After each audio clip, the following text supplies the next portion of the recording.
14వ అధ్యాయం. విశ్రాంతి దినమున ఆయన భోజనము చేయుటకు పరిసయ్యుల అధికారులలో ఒకని ఇంటిలోనికి వెళ్ళినప్పుడు ఆయన ఏమి చేయును అని వారు ఆయనను కనిపెట్టుచుండిరి. అప్పుడు జలోదర రోగము గల ఒకడు ఆయన ఎదుట ఉండెను. యేసు విశ్రాంతి దినమున స్వస్థపరచుట న్యాయమా కాదా అని ధర్మశాస్త్రోపదేశకులను పరిసయ్యులను అడగగా వారు ఊరకుండిరి. అప్పుడు ఆయన వారిని చేరదీసి స్వస్థపరిచి పంపివేసి, మీలో ఎవని గాడిద అయినను కొన్ని ప్రాచీన ప్రతులలో ఎవని కుమారుడైనను అని పాఠాంతరము, ఎద్దైనను గుంటలో పడిన ఎడల విశ్రాంతి దినమున దానిని పైకి తీయడా అని వారిని అడిగాను. ఈ మాటలకు వారు ఉత్తరము చెప్పలేకపోయిరి. పిలువబడిన వారు భోజన పంక్తిని అగ్రపీఠంలో ఏర్పరచుకొనుట చూచి ఆయన వారితో ఈ ఉపమానము చెప్పెను. నిన్నెవరైనను పెళ్లి విందుకు పిలిచినప్పుడు అగ్రపీఠం మీద కూర్చుండవద్దు.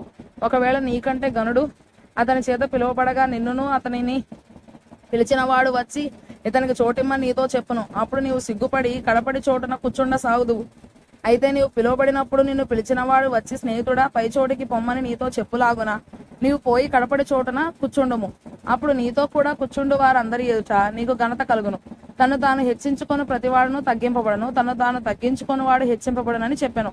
మరియు ఆయన తను పిలిచిన వానితో ఇట్లనను, నీవు పగటి విందైనను రాత్రి విందైనను చేయనప్పుడు నీ స్నేహితులనైనను నీ సహోదరులనైనను నీ బంధువులనైనను ధనవంతులకు నీ పొరుగు వారినైనను పిలువవద్దు. వారు ఒకవేళ నిన్ను మరలా పిలుతురు గనక నీకు ప్రత్యుపకారం కలుగును.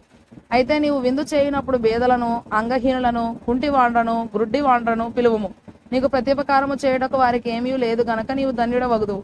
నీతిమంతుల పునరుద్ధానమందు నీవు ప్రత్యుపకారం పొందుదు అని చెప్పాను. ఆయనతో కూడా భోజన పంక్తిని కూర్చుండిన వారిలో ఒకడు ఈ మాటలు విని, దేవుని రాజ్యంలో భోజనము చేయవాడు ధన్యుడని ఆయనతో చెప్పగా ఆయన అతనితో ఇట్లనెను, ఒక మనుషుడు గొప్ప విందు చేయించి అనేకులను పిలిచెను. విందు కాలమందు అతడు ఇప్పుడు సిద్ధమై ఉన్నది. రండని పిలువబడిన వారితో చెప్పుటకు తన దాసుని పంపెను. అయితే వారందరూ ఏకమనసుతో నెపములు చెప్పసాగిరి. మొదటివాడు, నేను ఒక పొలము కొని ఉన్నాను, అవశ్యముగా వెళ్లి దాన్ని చూడవలను, నన్ను క్షమింపవలనని నిన్ను వేడుకొనుచున్నాను అనెను. మరి ఒకడు, నేను 5 జతల ఎడ్లను కొని ఉన్నాను, వాటిని పరీక్షింప వెళ్ళుచున్నాను, నన్ను క్షమింపవలని వేడుకొనుచున్నాను అనెను. మరి ఒకడు, నేను ఒక స్త్రీని వివాహము చేసుకున్నాను, అందుచేత నేను రాలేననెను. అప్పుడు ఆ దాసుడు తిరిగి వచ్చి ఈ మాటలు తన యజమానునికి తెలియజేయగా ఆ ఇంటి యజమానుడు కోపపడి, నీవు త్వరగా పట్టణపు వీధులలోనికి సందులలోనికి వెళ్లి బీదలను, అంగహీనులను, కుంటివారిని, గ్రుడ్డివారిని ఇక్కడికి తోడుకొని రమ్మని ఆ దాసునితో చెప్పాను.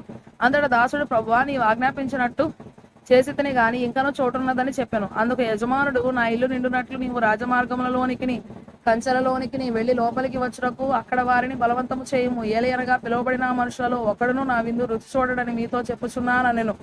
బహు జనసమూహములు ఆయనతో కూడా వెళ్ళుచున్నప్పుడు ఆయన వారి తట్టు తిరిగి, ఎవడైనను నా యుద్ధకు వచ్చి తన తండ్రిని, తల్లిని, భార్యను, పిల్లలను, అన్నదమ్ములను, అక్కచెల్లెండ్లను, తన ప్రాణమును సహా ద్వేషింపకుంటే వాడు నా శిష్యుడు కానేరడు.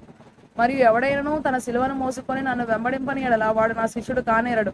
నీలో ఎవడైనను ఒక గోపురము కట్టింపగోరిన ఎడల దాన్ని కొనసాగించడం కావలసిన తన యొద్ద ఉన్నదో లేదో అని కూర్చుండి తగులుబడి మొదట లెక్క చూచుకొనని ఎడల అతడు దాని పునాది వేసి ఒకవేళ దానిని కొనసాగింపలేకపోయినందున చూచువారందరూ ఈ మనుషుడు కట్ట మొదలు పెట్టెను, దాన్ని కొనసాగింపలేకపోయినని అతని చూచి ఎగతాళి చేయసాగుదురు. మరియు ఏ రాజైనను మరి ఒక రాజుతో యుద్ధము చేయబోవునప్పుడు తన మీదికి 20,000 మందితో వచ్చు వారిని 10,000 మందితో ఎదిరింప శక్తి తనకు కలదో లేదో అని కూర్చుండి మొదట ఆలోచింపడా.